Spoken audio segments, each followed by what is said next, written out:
besar, dia dikecilkan di hadapan Allah. Orang-orang yang merasa masalah hidupnya besar, sesungguhnya tak ada yang sulit bagi Allah. Allah hanya ingin supaya kita bersimpuh sujud di tengah malam. Allah hanya meminta satu, falyabudu rabb hadzal bait. Perbanyak ibadah kepada Allah. Kalau memperbanyak ibadah kepada Allah, Allah akan berikan dua. At'amahum min ju'. Kalau perutmu lapar, dia akan kenyangkan engkau. Wa amanahum min khauf. Kalau kau takut, akan dihilangkannya ketakutan dari dirimu. Manusia punya dua musibah. Yang pertama materi, lambung, usus, makanan, benda, tempat tinggal, kendaraan. Maka Allah katakan, falyabudu, banyak-banyak beribadah.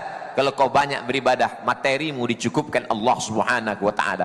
Yang kedua adalah rasa takut, rasa cemas, gundah gulana, tak dapat menatap masa depan, ngeri, ketakutan yang luar biasa. Wa amanahum min khauf. Setan yang membisikkan kefakiran. Asyaitanu ya'idukumul faqra. Setan selalu mengatakan kau akan susah, kau akan melarat, anak-anakmu tidak akan makan. Wa ya'murukum bil fahsya. Setelah dia bisikkan ketakutan, kecemasan, kengerian, kegalauan, lalu dia perintahkan untuk berbuat maksiat, dosa, zina, khamar, narkoba, korupsi. Maka semua itu akan terus menghantui akal hati pikiran manusia.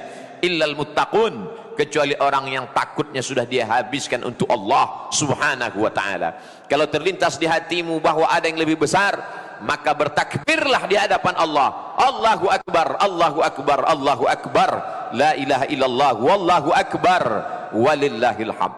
Itulah pelajaran yang pertama. Pelajaran yang kedua, semua ibadah ini ada misi yang ingin dicapai. Salat bukan sekedar tegak, rukuk, sujud, tasyahud, salam, i'tidal, tapi di balik salat adalah inna salata tanha 'anil fahsya wal munkar, mencegah perbuatan fahsya, mencegah perbuatan mungkar. Fahsya jahat, mungkar juga jahat.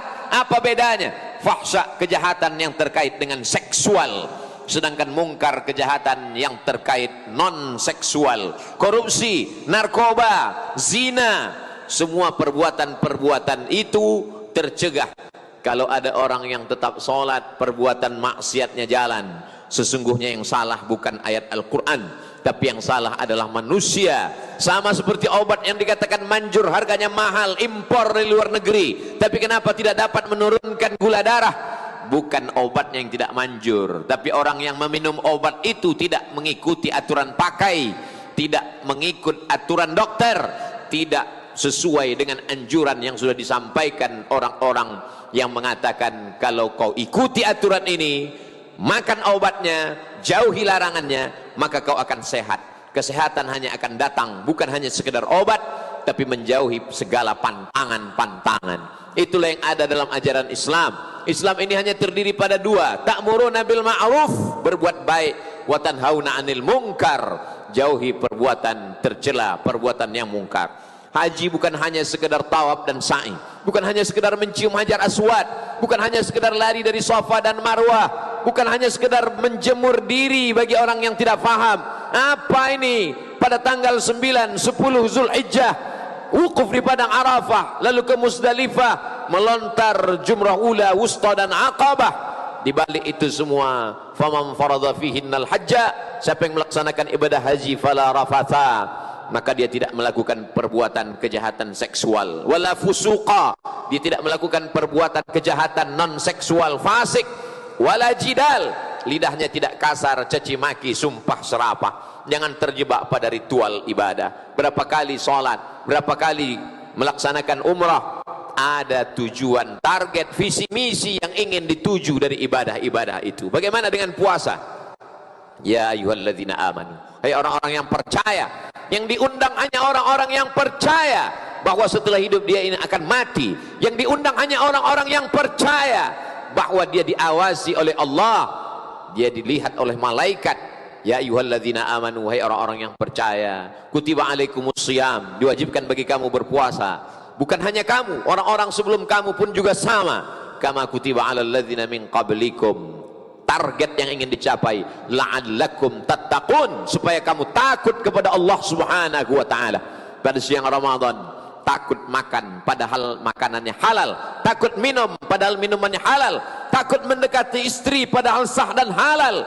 Kalau pada bulan Ramadan kau takut kepada yang halal, maka di luar Ramadan takutkah engkau kepada yang haram? Bagaimana dengan sogok? Bagaimana dengan riswah?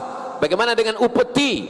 Bagaimana dengan gratifikasi? Kenapa selama Ramadan kau takut meminum kumur-kumur wudu'mu? Kenapa di saat Ramadan kau berada di dalam tempat yang sempit, di dalam toilet, tidak ada satupun yang mengawasi, kau takut? Tapi kenapa begitu keluar di bulan Syawal, Zulqa'dah dan Zulhijjah, yang haram kau ambil kembali? Bukankah Allah yang kau sembah di bulan Ramadan Allah yang sama dengan yang kau sembah di bulan Syawal, Zulqa'dah, Zulhijjah, Muharram, Safar, Rabiul Awal dan Rabiul Akhir? Di mana letak takwamu? Setiap hari Jumat khatib naik ke atas mimbar berpesan, usikum wa nafsi, aku pesankan kepada diriku bitaqwallah, takwa kepada Allah Subhanahu wa taala. Kalau kau besarkan Allah dalam hatimu, kalau kau besarkan Allah dalam dirimu, kalau kau besarkan Allah dalam pikiranmu, pastilah setan akan mengecil, pastilah dia akan pergi. Karena tidak mungkin ada antara Allah dan setan dalam satu ruang yang sama. Tidak akan mungkin ada binatang buas dengan binatang ternak di tempat yang sama. Allah Subhanahu wa taala memerintahkan engkau berpuasa supaya kau sadar bagaimana rasa musyahadah, bagaimana rasa muraqabah, diawasi Allah Subhanahu wa taala. Inna alaikum lahafizin, bersama kamu ada malaikat penjaga, kiraman, mulia, katibin, mencatat segala amal, ya'lamuna ma taf'alun, mereka tahu apa yang kau lakukan. Ma yalfizu min qaulin, tak keluar satu kata dari ujung lidah, dari tepi bibir, illa ladaihi raqibun, ada malaikat yang mengawasi, atid, malaikat yang mengawasi, yang mencatat. Kelak semua akan ditulis dalam buku catatan yang nyata. Pada saat itu manusia tak dapat